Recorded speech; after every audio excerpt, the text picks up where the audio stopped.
नमस्कार, मैं सुशील यादव। आज मैं आप लोगों के समक्ष एक बहुत ही बढ़िया वीडियो लेकर आया हूं, जो खास कर बच्चे की पढ़ाई के संदर्भ में। और मैं ये वीडियो में दावा रखता हूं कि आपको, यदि आप विद्यार्थी हैं तो, या आपके बच्चे यदि विद्यार्थी हैं तो, उसको 100 में 100% पढ़ाई में मन लगेगा, ये मेरा दावा है। इसलिए इस वीडियो को पूरी तरह देखें। और यदि आप मेरे चैनल में नए हैं तो कृपया करके चैनल को सब्सक्राइब करें, लाइक, कमेंट और शेयर करके दूसरों तक पहुंचाएं और बेल आइकन को दबाना ना भूलें। तो दोस्तों, सबसे पहले मैं मुद्दे पर चलता हूं। बच्चे को पढ़ाई में मन क्यों नहीं लगता? क्या कभी आपने ये सोचा है कि मेरे बच्चे क्यों एक चित होकर नहीं पढ़ता? क्या कभी आपने ये सोचा है कि मैं एक चित होकर क्यों नहीं पढ़ता हूं? मैं जब पढ़ने बैठता हूं तो मेरे जो ध्यान है, ये जो मेरा जो दिमाग है, वो किताब में क्यों नहीं टिकता? वो मेरे कॉपी में क्यों नहीं टिकता? जब मैं कुछ याद करना चाहता हूं तो याद क्यों नहीं होता? मेरा दिमाग भटकता क्यों है? मैं इधर उधर क्यों चला जाता हूं? कभी आपने ये सोचा है? मैं इस बात का गारंटी लेता हूं, आप लिख लो, लेटर पैड पर लिख कर मैं दूंगा कि यदि हम धर्म को मानते हैं, यदि हम किसी भी धर्म से बिलोंग करते हैं, तो हर एक धर्म का सार तो एक ही है। यदि हम धर्म को बिलोंग करते हैं, धर्म को मानते हैं, तो पढ़ाई में मन न लगने के बहुत सारे ही कारण भी है, जिसमें धार्मिक जो कारण है एक बहुत महत्वपूर्ण स्थान रखता है। क्या कभी आपने इस धार्मिक कारण का खोज करने का कोशिश किया कि क्या है वो धार्मिक कारण? चलिए मैं ये बताता हूं आपको। तो बहुत सारे हमारे धार्मिक ग्रंथ में ये उल्लेख है कि जैसा खाओगे अन्न वैसी होगी मन, और जैसा करोगे संगत वैसा ही तुम्हारा विचार उत्पन्न होगा। जैसा पियोगे पानी वैसा होगा पानी। ये बहुत सारे मुहावरा है, तो ये एकदम सही मुहावरा है। यदि आप सचमुच अपने वाणी में सुधार लाएंगे, अपने व्यवहार में सुधार लाओगे, तो आपको अपना जो उद्देश्य है वो प्राप्ति होगा। उद्देश्य जो आप रखे हैं वो पूरा होगा। इसलिए सबसे पहले हमें उस धार्मिक कारण को खोजना चाहिए, क्योंकि हम बहुत सारे व्यवहार करते हैं। हम घर में खाते हैं, हाथ नहीं धोते, वैसे ही किसी कपड़े में पोंछ लिए, वो आके शर्ट में पोंछ लिए, वो पैंट में पोंछ लिए। हम पेशाब करने जाते हैं, पेशाब करके निकल जाते हैं, बस वही भी न हाथ धोते हैं न पैर धोते हैं, पढ़ने में बैठ जाते हैं। हम शौचालय जाते हैं, शौचालय से निकल के आते हैं, बस कोई कोई तो ऐसा भी होता है हाथ भी नहीं धुलता है, खाने को बैठ जाता है, पढ़ने को बैठ जाता है, और कोई कोई बस गया, थोड़ा सा हाथ धोया और आ गया। ये नहीं है।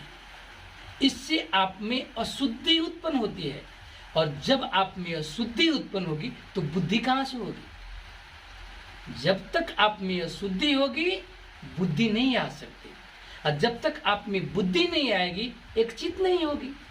जब तक आपकी मन जो है एक चित नहीं होता है, अर्थात कॉन्स्ट्रिक्ट नहीं होगा, तो आप जो भी करोगे वो यहां नहीं बैठेगा, ये एक जगह हो ही नहीं सकता।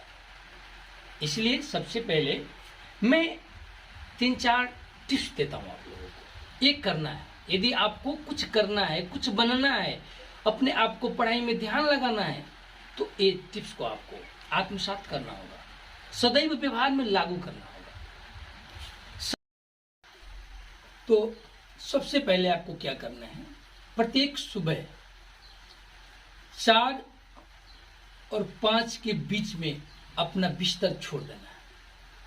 और बिस्तर छोड़ने के बाद आप थोड़ी देर अपने बिस्तर पर बैठो, 1 मिनट कम से कम। और बैठने के 1 मिनट जब आप बैठते हैं तो आप क्या कीजिए, सबसे पहले ये जो हमारा दो हाथ है ना, ये दोनों हाथ को आप ऐसे रगड़ो, कुछ रगड़ो, ताकि इसमें एक हीट उत्पन्न हो जाए, ये गर्म हो जाए। और जब ये गर्म हो जाता है तो अपने जो ये चेहरे हैं इसको ऐसे लगाओ, ऐसे लगाओ, ऐसे लगाकर अब इसको अपने दोनों हाथों को दर्शन करो। क्योंकि हमारा जो ये हाथ है इसके अग्र भाग में माता लक्ष्मी और मध्य भाग में माता सरस्वती का वास होता है, और ये पूर्ण हाथ में श्रीमान नारायण का वास होता है। तो आप क्या कहो कि हे माता शारदे, आपने जो आज का दिन मुझे वरदान के स्वरूप जो दिया है, आज का इस दिन में मुझे पढ़ाई में मन लगे, मेरा मन एक चित हो जाए, जो मैं पढ़ूं वो मुझे याद हो। ऐसा कर कर आप माता को वंदना करो, माता को अंतर आत्मा से नमन करो। इसके बाद आप उठो और अपने जो दैनिकी है, मतलब आपको शौचालय जाना है, हाथ मुख धोना है, ये आप कर लो। अच्छी तरह शुद्धि बरत कर करना है।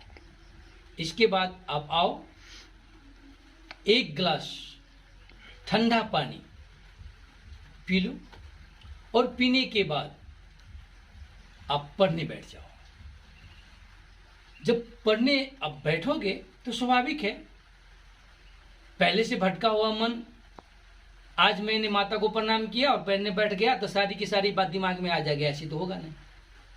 तो आपको करना क्या होगा, स्वाभाविक है, ये मानवीय जो हमारा जो सोच है वो 1 दिन 2 दिन हमें लगेगा इस बातों में, लेकिन जब हम करेंगे, रोज ये व्यवहार अपनाएंगे तो स्वाभाविक है हमारा मन एक चित होने लगेगा।